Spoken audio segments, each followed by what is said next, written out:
Both coaches going to the booth. I gotta just try to calm down, man. The song is too real. This is like too intense. Like, this is your Star League life for these two players. For Solar, this is so much more important as well, I personally feel, because if he loses here, he doesn't have anything else right now. His team is not in the playoffs. Round 4 is starting soon, but I don't think they're going to field him if he cannot perform. Whereas SOS is getting fielded so consistently, plays in GSL. I mean, the guy is insanely relevant. He also travels as one of the generic players whenever he wants to and wins money. God, he looks so tired today, though. I have never seen him look this tired before. If he can pull through and make it into the round of 16, I think he'll do well. Let's see how it all goes down. Game number 5 on Expedition Lost.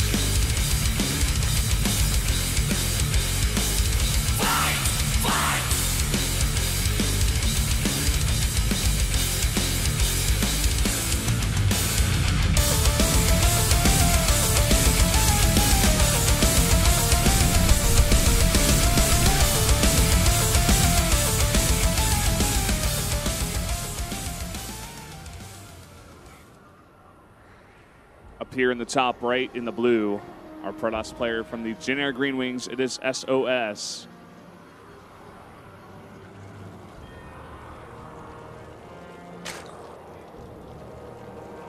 His opponent to the bottom left is Solar, bringing a new concept of ZVP to the table today. We do see that forged on the secondary ramp for the 5th time in a row for SOS. Mostly been seeing gateways from him, but last game he went for the forge and got a win. I'm really curious to see what Solar's going to do on this map.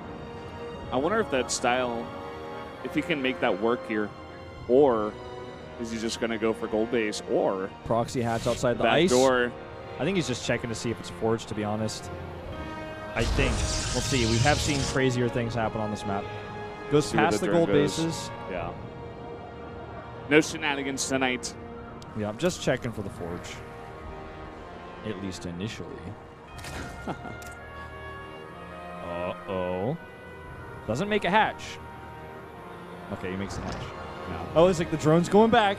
He just got like 305 minerals. Probe sees the hatch.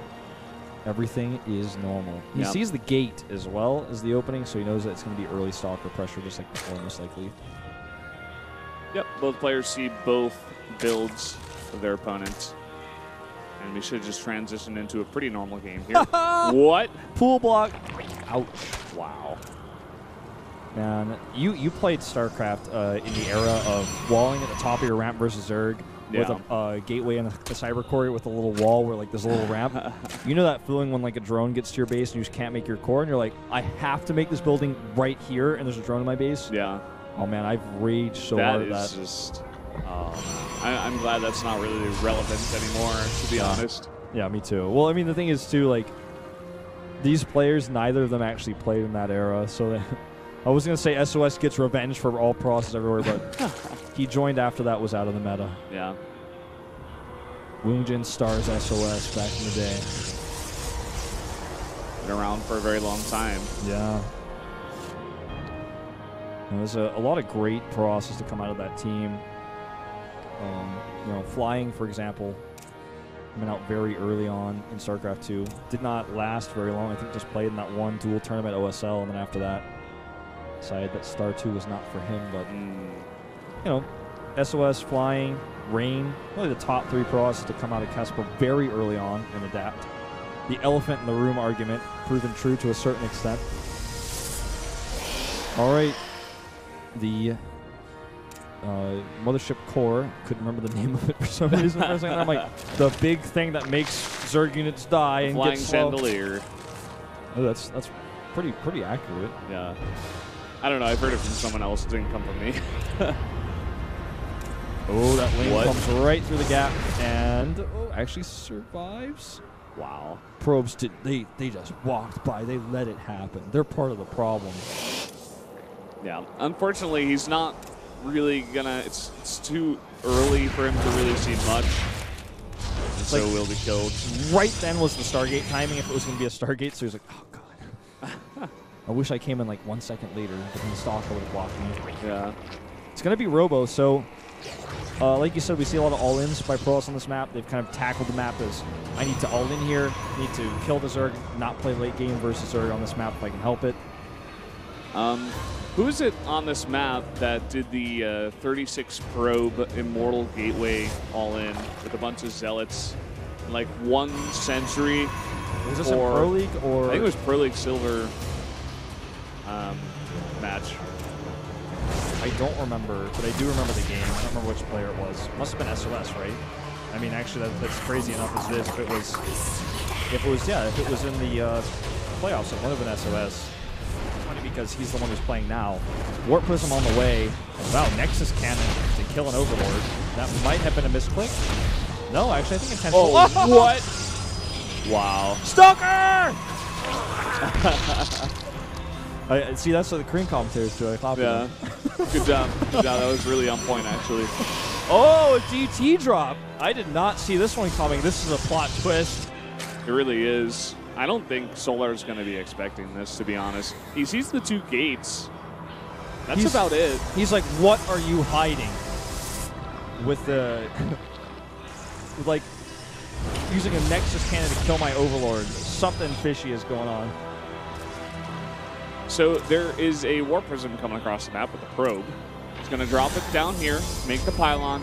He wants to make a forward pylon and then use... Okay, so he wants to be able to lift and then also have another warping point to harass the third. This is pretty cool.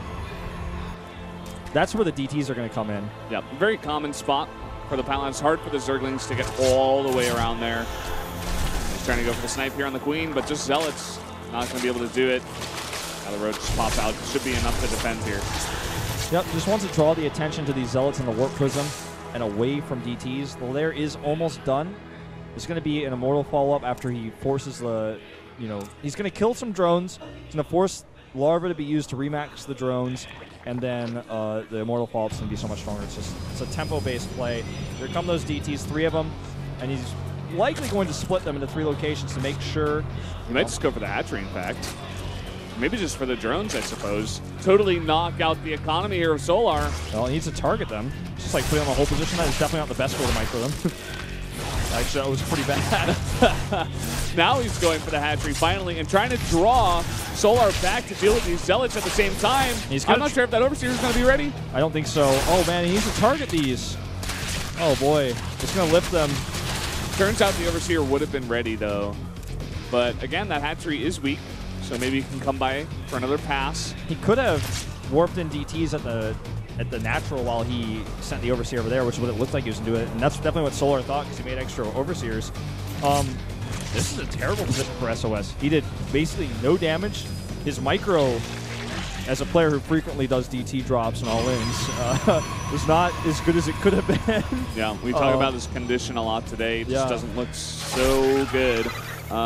Maybe if he had gone ahead and targeted the hatch right from the beginning, instead of getting, 5 drones, probably could have taken it down, in fact. I agree. Would have kept him, closer in this game, I believe. Well, he's going to have Blink, eventually +2, +1 for now, and Immortals for an attack against a player who's well prepared for it and has a Hydra still on the way. This is going to be very difficult. Oh, he doesn't react quickly here, though. Several DTs getting killed. Or rather, several drones. And several DTs, as it turns out. Still a probe in that Warp Prism, which can be used to add some better warp-in points once the attack happens. There's very few sentries. I really like Solar's position. Yeah, I don't know about this. This is going to be a very interesting timing. I mean, Solar's got pretty much everything he's going to want. He's already got a Hydralist stand out. He's getting so many Hydras to deal with this. Not even making that many roaches. It's almost as if he's seen the transition from SOS. The play from Solar so far in this game has been very smart. And he has seen the transition. He's got Overseers running around. He knows what's up. It's predictable enough. He goes in at the timing to see, oh, can I see a Robo? Do I see the fall? Oh, okay. I mean, do I see Immortals? Of course, you already knew the Robo's there, but he predicts it. Oh, is Link's going to slow this down? The answer is yes. One Link gets squashed. It's okay. Oh. Some nerd at home's got like a pencil paper. He's got track of every unit that's ever died in a televised match to the ice. He has like one more Link to the slaughter. And one more there as well. the thing is, if he doesn't attack, if SOS doesn't attack, Solar can pressure. He's about to have a hive for Blinding Cloud. Like, position could almost not be better for Solar. Yeah. He's in such good shape right now. Just the economy of SOS. He stayed on very low drone count, or probe count rather, while he was trying to do that move. The DPs didn't get enough damage done. And Solar was, greedy enough. He got that third base really saturated very fast as well. There's something to be said about that. His macro so far in this entire series has been quite impressive. Got to really throw that to him. Even SOS attempting to stop him at that has failed so far. Yeah. It's funny there's just one probe still in the Warp Prism. I almost feel like eventually there's going to be a story told about that probe, like the one sentry that came back to defend. Maybe he'll survive and make the winning pylon. Yeah. It's like in a base trade later on in this game. Yeah. Actually might go down right here, right now. This is much more tense than it needs to be. Oh. No! Oh, he saves it. It's going to be alive later on, don't you worry, guys. I don't even want to name the probe. It's stressing me out. Yeah. Don't name him. It's going to make the loss much more unbearable. The one thing, and I'm not sure if it'll even get here, but I just want everybody to keep this in mind. SOS could sit back here on these 3 bases and defend forever. You notice that Solar really doesn't have an opening to attack into him, and he is stuck on an interesting composition that was mainly Roach, Hydra, and some Vipers. And this is what a lot of Zergs are going for that's not really working against Protoss these days. It's Solar going against everything that he's done. Oh, the abduct! No! Okay. That poor continue. probe. Please continue. But it's just everything. He's going against everything he's done in this entire series. Yeah. And, maybe SOS takes a great fight, beautiful force fields, and totally wrecks his composition. Keep in mind, Solar definitely still is ahead. He's got 4 bases. He's got a great economy. He's already got Hive and some great tech here. It's just, I don't see any more transitioning from him as well. No Ultra Den. His upgrades are, he just got +1 to his range. Yeah, that's all he's got. He's got Hydra speed off creep, but, yeah, he's shown Colossi. Now he's going Storm. He's got so many high Templar. He's got the counter to this straight up. And nice there it is. Top the bag. Really forcing these Immortals to move forward, and they're doing absolutely no damage. Yeah, the control here is a bit shaky here from SOS. Again, maybe going back to his condition. You see abducts on the Immortals, but they're still doing their damage. And another great Storm off creep, on these slow units. So many of those units are in the red. And he's forced to back off because of this. SOS holds is what I was talking about. At the same time, doing a lot of damage to these drones that were trying to get that gas. We saw about 20 more Roaches and 20 more Hydras remade. And that is, again, the same comp that's already been basically countered by this Immortal, High Templar, Storm comp. And no more upgrades, keep in mind. He sticks on +1. SOS is about to have +3 to +1. And that is huge. Needs to deal with these DTs. Force odds that Queen. Start to target down a few more drones. Big attack here against some of these units in the red. Or many more of them in the yellow. High Templar here with energy, very important to keep alive. They're actually sacking Immortal to save one of them. Ooh, good force fields. Here they come from 2 sides, though. Abduct on that Immortal, but the Storm is good on the Colossus, or rather on the Hydras. No Colossi, but Storms. And here comes the second Storm. Really good Storms, holding this off here. Solar is having so much trouble breaking up this ramp. Another good Blinding Cloud here, but more and more Storms. A really nice one there and a bunch of Hydras. And again, they're starting to get low here, and the Stalkers are blinking back. Very good micro. If you look at the supply, it looks like, okay, Solar's doing too much, but the reality is not really, because this isn't even trade. He has a better economy, but he needs to transition, and he's not, which worries me. And now we have +3 on the map for SOS. Finally, we do have Solar, adding another Evo Chamber, finally getting those upgrades down as well. He still has the good economy, but these trades, SOS is holding on. And I'm sure I speak for a lot of Zergs when I say that, it looks a bit scary from this moment in time, especially after that fight when the Blink Stalkers chase after your whole army and there's not much you can do except sacrifice them. The one thing that SOS is missing now is no sentries. It's true. Got a Nexus cannon and a few Photon cannons here. Good position on these Stalkers at the back. Blinding Cloud goes down, but does not affect casting units like these High Templar. And again, good Storms. wearing down this army, fighting with their Nexus Cannon, off creep with all these roaches. Stalkers at +3. So many of the Stalkers in the red, but they have full shields because of that blink. This is pretty unreal. Yeah. SOS is holding on. Look at the supplies now. Solar's running out of gas. He's got a huge mineral bank. He can't even spend it. And now SOS is on the chase, looking to even it up even more. He's getting a 4th base up now. And oh, he lost the spine. That's it. He's losing too much. That's a 2nd spine crawl he sent across the map. I'm not sure why. I don't know what's going on with that. Another Viper coming out here. The Viper count currently at just 2. Energy going to be important on those. Just no more upgrades besides the +2s coming out here. No infestors, no transition because he's caught. He's in this. How do I explain it? It's when you go for a count like this, just the Viper, Hydralis, Roach. It's on a timer. It's hard to just switch to Ultras or something unless you're doing massive damage, which he is not. I mean, we can say, you know, you should make a transition, but obviously it's very hard. It takes time, takes a lot of gas. Keep in mind what you need to remake these Hydras in order to hold off the Protoss to survive in order to make that transition. All right, big blink forward here. Solar is splitting up his army right now. Yeah, which is just to kill this this ice, it looks like, to try to attack maybe the natural. Open up another attack path, try to pull SOS's army apart. He may just go for the natural.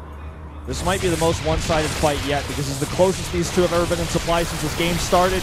These two abducts on those Immortals. They do get targeted down, but they do their tanking. And look at that. Double storms here. This entire Zerg army evaporates. Look at all of those units up there doing absolutely nothing. They were attacking a cannon. Yep, DTs block them out, and they all go down for free here. More DTs being warped in to continue to block these out. Roaches and Hydras being chased. A few DTs going around the map to do some more harassment. There's an Overseer here, unfortunately, but you know, he holds, and he's getting more and more upgrades. He's getting these units. He has that 4th base starting to get a little bit more saturated. Solar has bases, but he doesn't have a bank, so he can't make those Ultras because, like you said, it's very expensive in gas. And in time. When honestly, Ultras isn't really what he wants against this type of comp with this many Immortals and a big Blink Stalker count. He's going to need so much more money than he can afford right now to ever even think about Ultras. Especially Mutas is basically out of it. You get stuck. You do this comp, you get stuck. You can't. Yep. It's like you've signed a contract. You're not getting out of it. Changing force field wall isn't going to help either, I'm afraid. Look at the changelings. What? He doesn't want those to get feedback, I guess. Yeah. Against DTs. Good idea. They have another fight here. And then he just flies over them and they all die. Storm's going down on the perfect groups of Hydras here. And look at how many Stalkers are left over. You know, a really good concave, but he backs out of the Blinding Cloud, takes another great fight, and look at the supplies now. It's all even up. And here's the chase. Solar can't possibly fight against all these Blink Stalkers. On the chase here, trying to make more Vipers very expensive, but Viper's not even that useful here. He's going to try to trap these units and crush them. That he does. Just adding more numbers to his count right now. Every Zerg at home, starting from like 7 minutes ago, they're just slowly going, no, no, no, no, no, no, no, no, no. It's starting to happen. It's starting to get out of control. I mean, keep in mind this game started with a DT drop that did very little damage. It's just the commitment from Solar. He thought he had the game won. He thought his counter push, either that or his defensive, the Immortal all-in was going to be enough to win it for him. It is not the case. More and more roaches being made at 25 minutes against pure Blink Stalker, Immortal with high Templar support. Yeah. It's even something I said about this map as well. Solar just never had a chance to kill SOS. You could just defend so easily on this map as Protoss. It's like 2 ramps. You got some sentries over there. You're gonna be just fine. All right, Guardian Shield goes up. The attack is on. Not even a single abduct. Where are the Blinding Clouds? He's just surrendering here. There's so many high Templar. He can't even get close enough to Blinding Clouds. He can get feedback. There's the abducts. Messes up, grabs on the Stalkers. Really nice Blinding Clouds in the back, but there just may be too much Protoss at this point. Huge storms coming down, and there's the blink. There's the blink, and that should be it here. There's just way too much Protoss. Solar's defeated, head in his hands. He will not advance to the regular season. And he was so close, man. So close. GG, SOS. He does it. He moves on to the Star League. Unbelievable. What a game that last one was. Lasted so long. Solar just could not kill SOS. Imagine how frustrating this must be for him, having no success in Pro League, only winning in foreign tournaments, comes so close to making round of 16 here in SSL, and loses in Game 5. SOS doesn't look like he's ready for too much of a victory dance just yet. He knows how close. He needs some sleep, man. Yeah, he knows how close it was. It looks like he definitely needs some sleep. And Solar, on the other hand, probably going to be struggling to sleep tonight. Looks really pissed. Keep in mind, SOS has to go home and practice now for the finals of round 3. Who said anything about sleep? It wasn't us. Yeah. So, really rough spot. We're going to have a little video here. Yep, hype video. Onyx. And a bunch of baseball bats.